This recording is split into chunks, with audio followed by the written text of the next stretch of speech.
acknowledge my loving wife, who is always supportive and will make sure that I don't talk too long. She didn't want to be either one of these. So, thank you. Yes? Sure. Can you hear in the back? Yes, sir. A little bit. Sorry.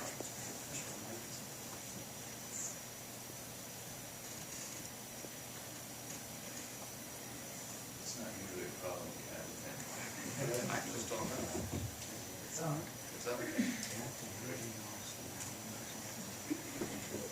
I was trying to keep it down so I didn't blast you all out, but I'll talk up for a minute. Just going to have a brief PowerPoint presentation, and forgive me if I stagger a bit. I'm not used to all of this technology. But our people, our history, and our struggle. The Nanticoke Lenni-Lenape are a continuing, historic, interrelated, and self-governing community that's made up of the folks that were from Nanticoke country, down on the Delmarva, and the people here in New Jersey, Lenape-Hokie. And we have been in the area of the Delaware Bay for centuries.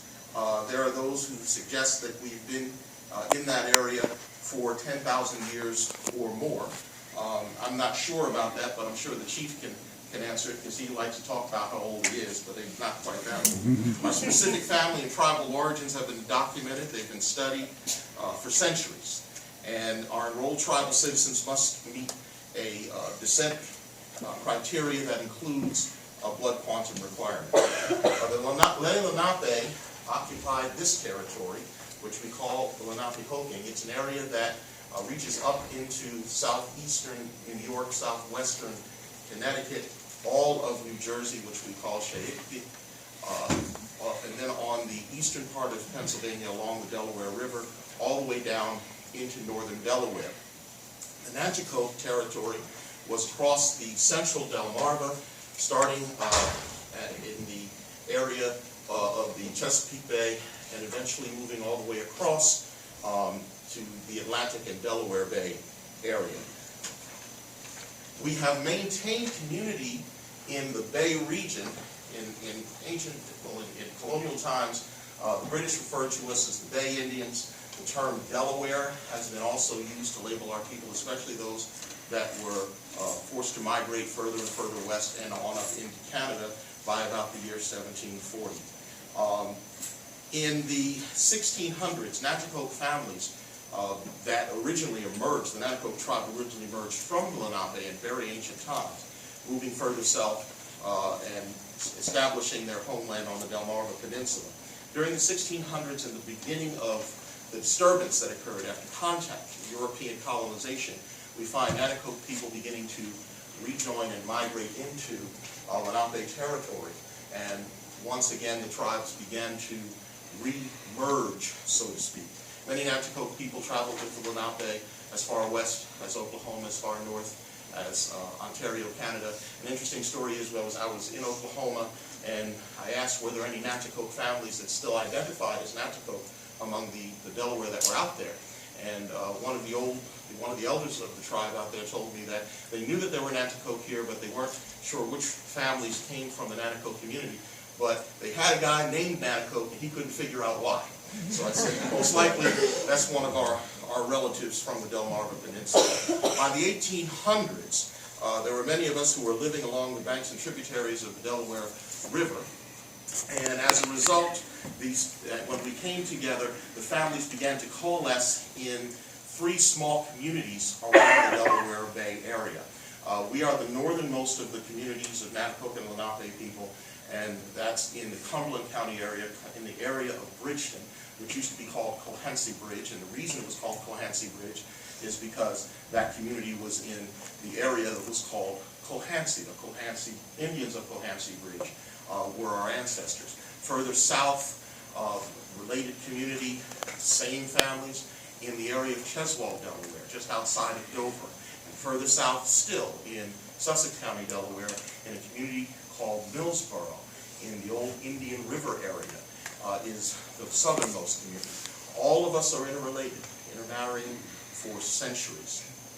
And we were able to continue in the area, but we were segregated, especially in Delaware. Our people in each of the communities we had our own Christian congregation.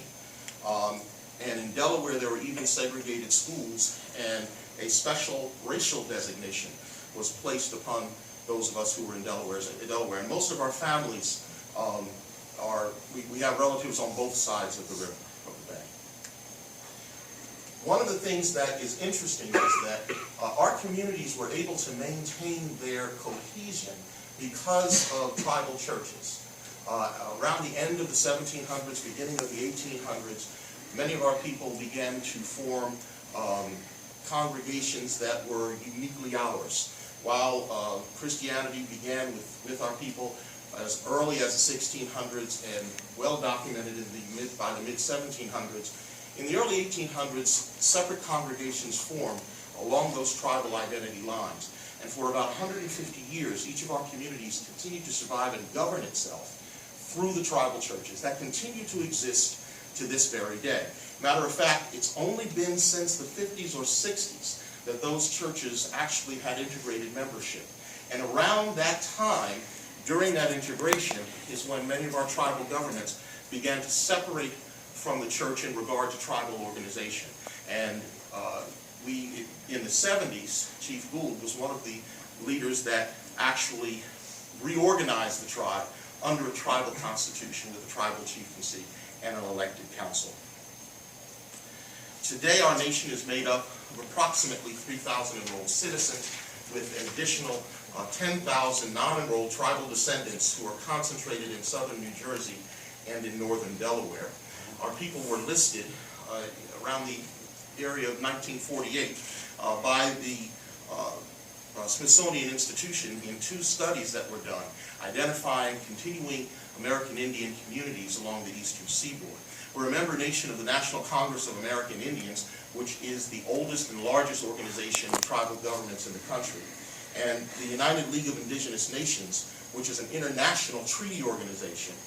Matter of fact, just a week ago, I was in a meeting with one of our chiefs, the chief of the Central Community down in Delaware, and we had a meeting with the Maori of New Zealand who had come to Philadelphia and wanted to meet with us. We were in a treaty. That United League binds us together in a treaty that actually cuts across the entire Pacific of indigenous nations. We're also members of the Alliance of Colonial Era Tribes, which are tribes that had colonial, that can prove that their specific families either had colonial era reservations or treaties or documented Indian towns. And they continued to have contact with some government straight through to the federal era. We are also, by statute, members of the New Jersey Commission on American Indian Affairs, which there's a bit of irony about that I'm sure our attorney will get into when he makes his presentation. We're certified as an American Indian Statistical Area with the Bureau of the Census, which required the state to identify what tribes it recognized.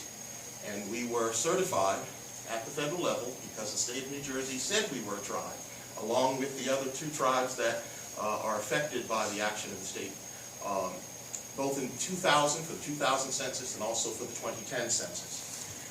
In addition to that, we're recognized as having the only historically documented Native American church that is within the United Methodist denomination in the state of New Jersey. Interestingly enough, each of our congregations, the one that is central and served as a government, the seat of government for us in southern New Jersey, and the two in Delaware, have Methodist churches that are certified in the same way. We're acknowledged by the nation of Sweden. We actually have continued a treaty relationship with the nation of Sweden. If you were to Google Chief Gould and King Gustaf of Sweden, you'll see photographs of the two of them meeting and talking as recently as 2 years ago.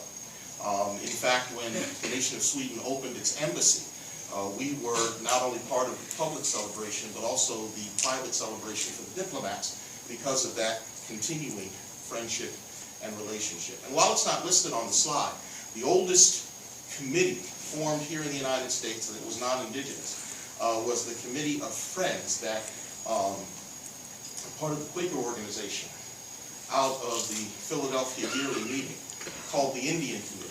It was established way back in the late 1600s, during the time of William Penn, who was the British governor of the Pennsylvania colony. And we have a continuing relationship with them and are acknowledged by them as that same community that they dealt with so many centuries ago. We're in the process of always trying to figure out how we can serve our own, take care of our own people. Because so many of those that have grown up within the community really don't look to other resources. They first come to the tribe for solutions to whatever issue, for the means to be able to meet some need. And our tribe is devoted to trying to provide some level of health and social services and to uplift the community and support tribal education, support our seniors. In fact, we feed about 70 seniors on a regular basis at our tribal center, and it's become quite an interesting time of fellowship for our seniors. We've established tribal businesses for economic development, and we continue to constantly work toward a better understanding of and sharing with the local community, the non-native community, what it means to be an Indian tribe, to be a sovereign whose sovereignty predates that of the United States, and to define and determine for ourselves who we are. We are a non-gaming tribe by tribal law. Our tribe took the step to solidify and codify the values that have been passed down for generations. We will not profit from any form of vice. We are determined to try to find other means for economic development. So we will not profit from the tribe getting involved in the sale of alcohol, the tribe getting involved in pornography, or in gambling. One of the things that I'm often challenged about is, especially on the issue of recognition, and this has come up quite often. It's interesting when we see these articles that have been written about us since this case has come up. We see these folks that make comments in the article, rarely identifying who they are, and displaying an incredible ignorance. And they'll say, why do they need recognition? I'm from such and such a culture, and I celebrate my culture without any recognition. And what people don't understand is, as an indigenous community, recognition is crucial. If you were to say you were from France, if you were to say you were from England, Germany, you were from Liberia or Niger or any other country around the world, Korea, you say you're Chinese, you're not going to be questioned. They're going to take you at your word. That's not necessarily the case for American Indians.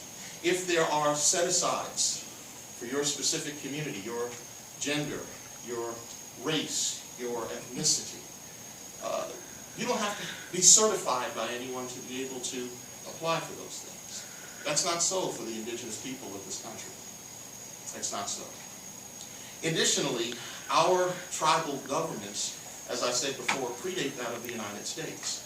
Continuing that identity is vital to continuing who we are. If we as a people, in regard to the way we have organized ourselves, in regard to the way that we define ourselves, is constantly under attack and ceases to be, that is a culture that will disappear from the face of the earth forever. If folks here in the United States that came here cease to identify with their own culture, then it exists somewhere else on the planet. But we're unique to here, to this place. Matter of fact, the land that this school is on is part of our home, part of our very identity. If you claim American Indian identity on an employment form, and you're not part of a recognized tribe, that can come back to haunt you. You will have people who will challenge your very identity. And all we have to do is look at some recent stories in the news about folks that claimed American Indian identity, and yet were not part of a tribal organization that was recognized by the government of the state or the federal government.